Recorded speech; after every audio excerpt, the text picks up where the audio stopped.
Hi everybody, welcome to ePrime for this evening. I'm Daedran. Now, Ellington taking qualms with tracks recorded on the new Hill and Gully Riddim. The veteran broadcast and cultural expert is not mincing her words about the lyrics of some of the songs featured on the revived Hill and Gully Riddim, produced by Stephen the Genius McGregor, describing them as slack and vulgar. When I hear persons changing the lyrics of Hill and Gully Ride to vulgarity, it pains. It hits me in a place that I cannot explain. I get numb.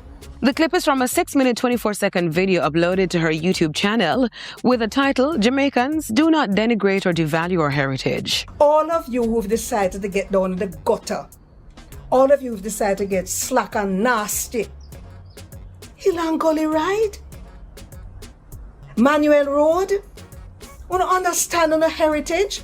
The project features tracks by Massacre, Elephant Man, Valiant, Governor, Ganguly, and Skipper. The veteran broadcaster has called on the Minister of Culture and Entertainment, Olivia Grange, to speak out against the songs on the resurrection of the folk-inspired rhythm. The Minister, Olivia Babsy Grange, say something. I know that these songs with the vulgarity must offend you. I know how passionate you are about the culture. So I'm asking you to say something.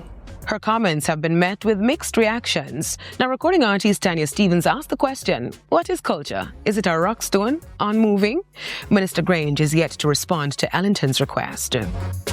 Now, on the international scene, man accused of stealing Beyonce's unreleased music pleads guilty. The man, identified as Kelvin Evans, was facing entering auto and criminal trespassing charges. Prosecutors say he stole suitcases and hard drives from an SUV that contained the superstar's unreleased music.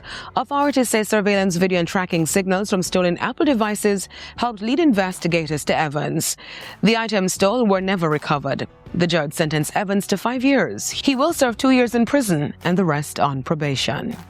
The city of Baltimore posthumously honors Tupac Shakur. Recently, Mayor Brandon Scott dedicated part of Greenmount Avenue as Tupac Shakur Way. The spot is outside of where Tupac lived in North Baltimore. His sister, who runs the Tupac Shakur Foundation, also unveiled a Peace Bowl. The foundation plans them in communities to promote peace and resolution instead of violence. That's it for ePrime this evening. I'm Daedran. Thank you for watching.